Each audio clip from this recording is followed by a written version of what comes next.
Quart de finale aller-retour qui verront s'affronter le Paris Saint-Germain et Aston Villa. Notez bien la date. Le match aller, 9 avril, au Parc des Princes et sur Canal. Le retour sera le 15 avril. Paris qui est passé tout près d'être officiellement champion de France hier. Ce n'est que partie remise. Le challenge pour Paris en France, c'est de signer une performance encore jamais vue, terminée sans la moindre défaite. Théo Doué, Manu Del Pozzo.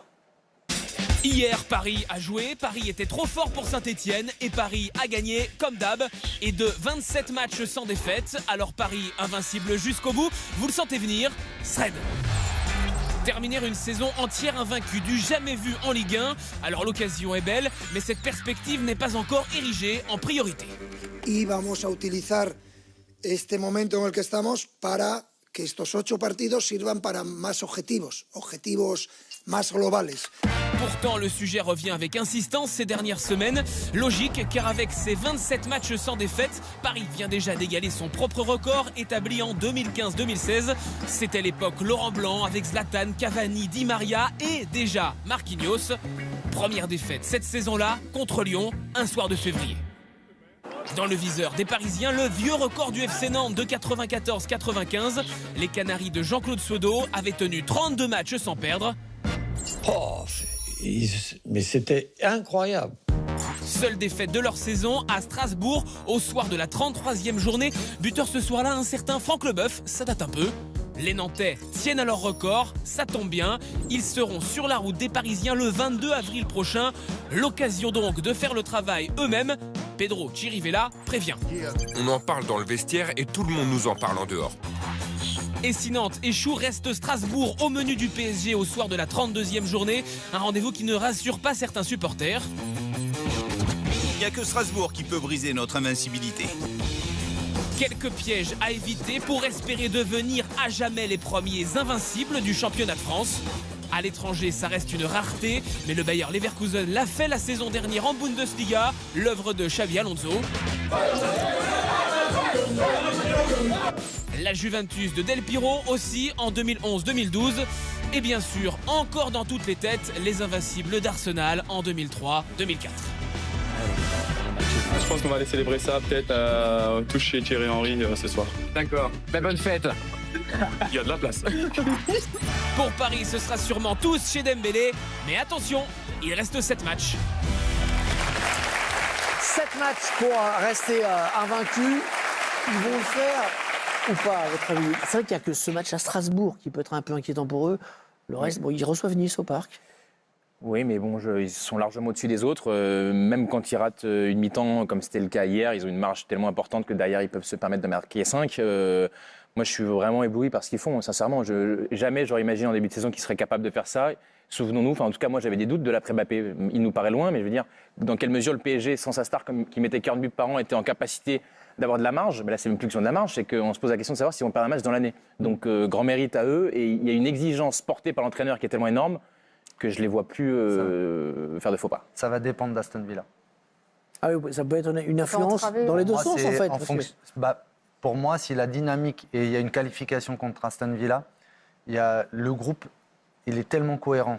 L'envie de jouer, ça va contribuer à. Par contre, une élimination contre Aston Villa avec ce que tu as fait déjà contre Liverpool, Manchester City, il peut y avoir un contre. C'est un peu comme Liverpool, après leur défaite contre Paris. Derrière, ils ont enchaîné une défaite contre Newcastle. C'est vrai que ça peut casser des dynamiques. Je suis assez d'accord. Il y a un parallèle à faire quand même avec le Nantes 94-95, où il y avait une forte identité collective. Il y avait aussi un changement de politique au début des années 90, avec un fort accent mis sur la formation, sur les jeunes. Et c'est aussi aujourd'hui ce qui m'interpelle. Et c'est vrai qu'il y a un parallèle à faire avec ce Paris Saint-Germain très collectif, beaucoup de jeunes, des jeunes qui sont du coup malléables aussi. C'est ce qui fait aussi la réussite de ce PSG. C'est le record Nantes pour l'instant, on rappelle. 33e journée, la première défaite. On rappelle que c'est quelque chose qui serait inédit en France, donc de terminer le championnat invaincu, et qui même à l'étranger est assez rare. On a vu 3 cas dans le sujet. Oui, ça reste exceptionnel. On a vu les 3 cas dans le sujet. Il y en a 5 dans toute l'histoire, dans le top 5 européen depuis 1945. Pérouse, qui n'avait pas été champion, qui avait terminé 2e alors qu'ils avaient été invaincus en 78-79. L'AC Milan de Capello en 91-92. Arsenal, évidemment, les invincibles d'Arsène Wenger en 2003-2004. La Juve d'Antonio Conte en 2011-2012 et la saison dernière, le Bayer Leverkusen. Leverkusen, c'est plus frais, mais je me souviens que parfois, c'était à l'arrache. Dans les arrêts de jeu à chaque fois.